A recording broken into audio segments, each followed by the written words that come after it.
Hey guys, I just wanted to show you how I use the Amy app to invoice for pre-orders whenever we have a new launch. So I'm going to open up the app here. Amy is an app that has a collaboration with Scentsy.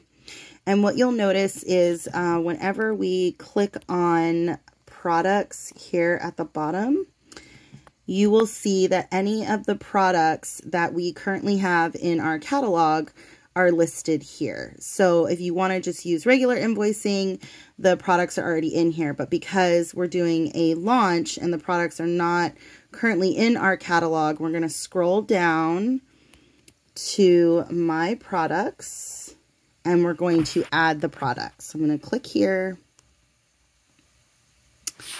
And then in the top right hand corner, we're going to click on the add. Now I've already added it. You can see it there, but I'm going to go ahead and add it to show you how we do it. I'm going to click on the camera. You'll see, let's add the box set. So we click on box set, hit done. And then we're going to add the name. So it's Disney Villains Wax Collection. I don't know the exact name, but I don't have it up in front of me. The price is $20. And later on, as you can see, you can add a link to it, description, what have you. We're going to click on I certify that this adheres to the terms. Click on create. And now we have the item in our catalog. So you can do all kinds of different stuff with this, but we're just going to go ahead and move out because what we want to do is we want to send out a pre-order. So I'm going to type in the customer's name. I'm going to use Amina. She's my daughter, but I'm going to use her for tutorial purposes. We're going to click on her. And what's really cool about Amy is any of the purchases that Amina has done is going to be in here. So we'll go through a tutorial on Amy and all of its uses and how wonderful it is later. But right now we're just going to do a pre-order. So you're going to click on the plus sign here to start an invoice. And as you can see, you can add all kinds of stuff here. Recording a sample, things like that. There's a lot of really cool features in Amy, but we're going to do record an order. We're going to type in the search bar villains. And as you can see, it already has all of the things that I've added in here. So Amina is going to buy a warmer and a wax collection. So we're going to click on the plus sign to the right of each item. And then we're going to click on the arrow here and complete. And now we're in the invoice, okay? So this is where you can go ahead and change quantities if they're getting multiples.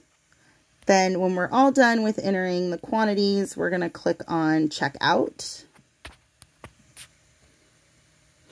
And here, we're going to add fees because we're going to add on the shipping and the sales tax.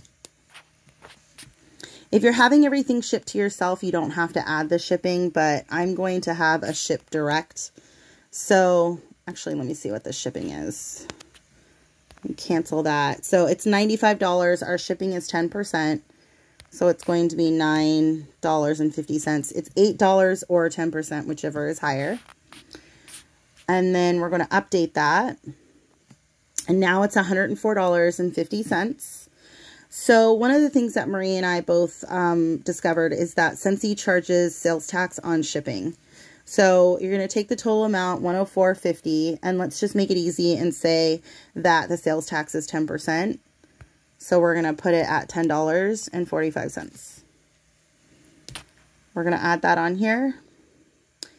I just want to make a quick note that if you are using PayPal or any other service to collect the funds, you're not allowed to charge the customers the PayPal fee. So although there are other options to add fees here, make sure that you're not adding PayPal fees or anything like that.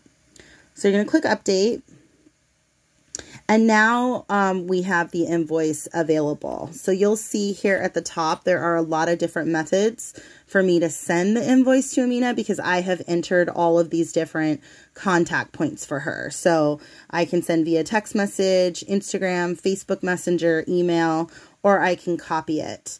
So what I'm going to do is I'm going to send it to her via email. So we're going to go ahead and click on what I usually do, just because sometimes it doesn't always copy it. I usually hit the copy button first. If I were to do text message, you usually don't have to click the copy button. So we're going to click copy. Then we're going to click on email. We're going to use Gmail.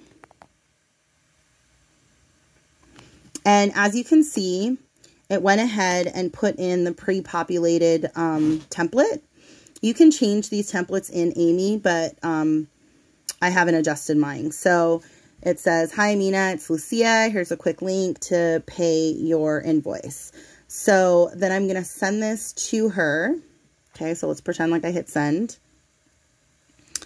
We're going to go back out to Amy. And then once she pays it, it will give her the option based on the payment methods that you give to Amy. You can add PayPal or Venmo. I think there's a couple of other payment options you have, but that's what I have in mind. As soon as she pays it, you have to manually enter that she's paid. So we're going to, once we have it verified, we're going to click here, mark as paid. We're going to say that she paid via cash. And now we get this really cool paid receipt. We're going to send the receipt to her. Again, we're going to use email. So we're going to click on email.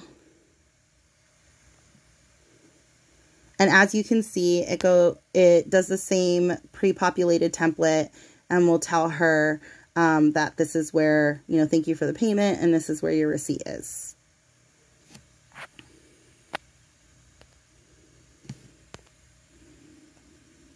All right, so now we have it paid from her, and if you go back to her, let me just click contact,